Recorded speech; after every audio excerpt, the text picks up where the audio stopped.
Hello Year 6.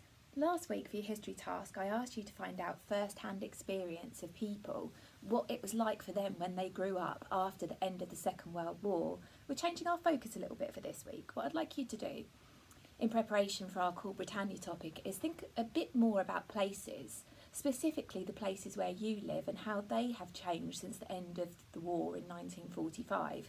So we're thinking more about buildings, landscapes, houses and streets. How have they changed over those decades since the end of World War II? So what I'd like you to do, if you can, I'd like you to start by doing a little bit of a history walk around your local area when you go for your daily exercise, and look for clues of the past in the buildings and start to ask yourself questions just like a historian would do. What decade was this building built in? Is it still used for its original purpose? Now you'll find that lots of buildings that we actually use for houses and flats today, that wasn't their original specific purpose. For instance, the building that I live in, I'm sitting in right now, it used to be a hotel when it was first built, and after that time it was actually converted into council offices during the 1950s. Portsmouth City Council needed to find a place to coordinate all of their housing from because they were building a lot of new housing as so much of it was bombed during World War II, and they did that from the building that I live in now. And you might well find that some of the buildings around where you live have been converted from something else from the past. See if you can find clues and evidence of that. Now Fareham and Gosport and especially Portsmouth were heavily bombed during World War II, and that changed the landscape considerably. I think something like 10% of the housing in Portsmouth was bombed and had to be replaced with more modern architecture. So I've got a bit of a task for you to do today, to look for what used to be there and then how it was replaced in subsequent decades. We're really lucky these days that we don't have to do all of our history work on foot. We can use Google Earth and we can use the internet for our research. So the task that I'm going to introduce to you at the end of the video will show you how to compare sources from the past with modern sources that we have today to see those changes. But first of all, I'm going to go on a little bit of a history walk around our local area and see what evidence of the past I can see. I'm looking specifically for things from that end of World War II period. What evidence of the past can I see? So come and join me. I'll go and start now. This is a really interesting bit right here. Where I am now, I'm just at the corner of Portsmouth City Museum, and what I'm showing you on the wall is shrapnel damage from bombing during World War II. You can still see pockmarks in the wall, despite the fact that now somebody's painted the jazzy looking cuttlefish on the side of this building. These holes here were made by shrapnel from bombing during the war. You can still see that. You can still go and touch that where that happened. Queen's Hotel now on South Sea seafront as it looks now. I want to show you the photograph in a minute. You'll notice that it had a full set of iron railings that surrounded it all around the outside.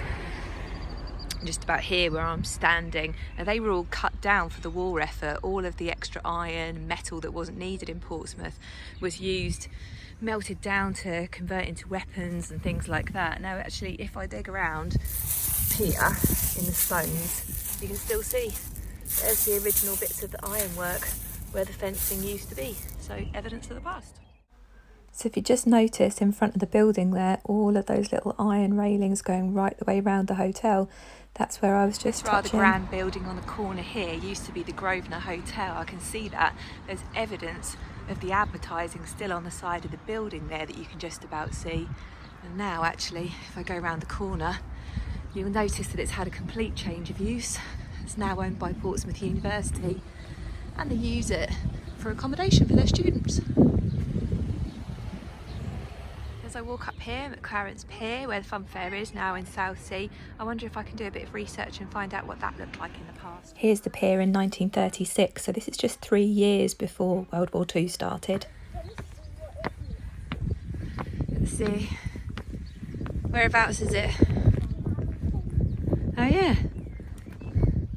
awesome.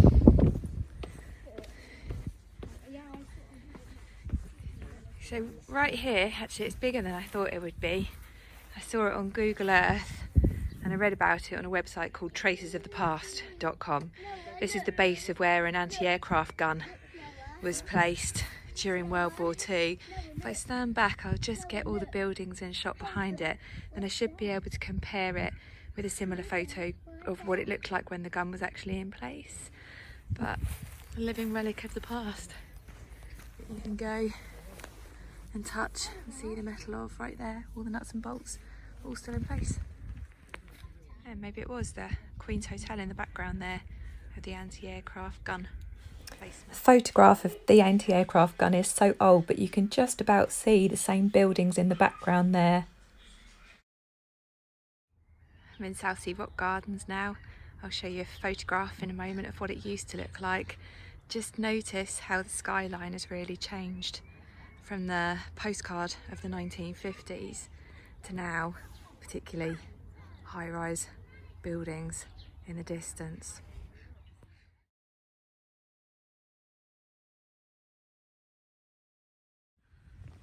Just looking at Southsea Skate Park now, which is closed obviously, but I should be able to compare that quite well with photographs from the past to see how its use has changed over. This one was almost the easiest actually to find historical evidence of on the internet, from the 40s when the bandstand here to when it was converted into a roller rink in the 1950s.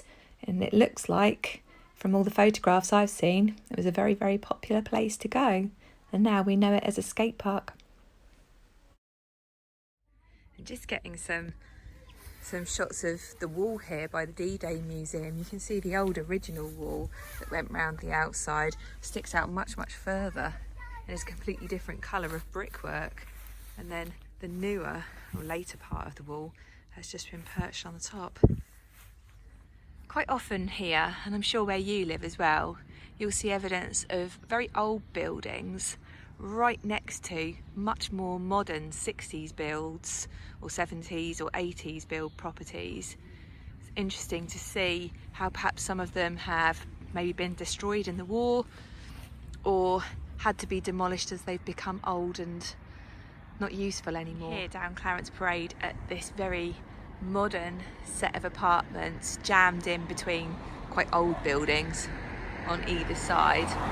Now this used to be the site of an older pub and that was pulled down and replaced with these apartments, and the only historical evidence left of it still being there is the old metal sign they used to hang the pub sign on. Keep your eye out on your history walk to see if you see any buildings that have got blue history signs on them. They usually mark a site of historical interest, tell you who used to live there or perhaps who was born there. Photograph I'm showing you now is the junction of King's Road, Castle Road, leading up to Elm Grove in Portsmouth, an area that was totally demolished in the Blitz of 1941. And you'll see how it changed from then to all of the new council properties that were built just afterwards in the 1950s to house the hundreds of people who were displaced by the bombing.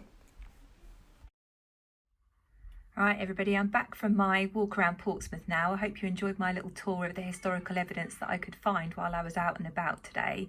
When you look onto the Google Drive, you're going to see a task sheet that I've put together for you, which is based on 2 sites of historical interest in Portsmouth, because they were both bombed in the Blitz of 1941, so they no longer stand and they were replaced with more modern architecture. So that's what our task is all about. It's about drawing the similarities and differences, the comparison between what was at that time and the more modern architecture that replaced it. So when you look on the sheet, you're going to see here, the first one that I've put down is the Hippodrome Theatre. Then you're going to go to Google Maps and you're going to have a little walk around at Street View to see what is now on the site where the Hippodrome Theatre stood. You're going to find that place, I'll show you how in a minute, and then think, are there any similarities or differences in the more modern architecture? What's the more modern building used for? Can you see when it was built? What decade do you think it was? And which one do you prefer and why? So I'll just show you how to do the Google Street View now. So if I just show you how to do it, go to Google Maps.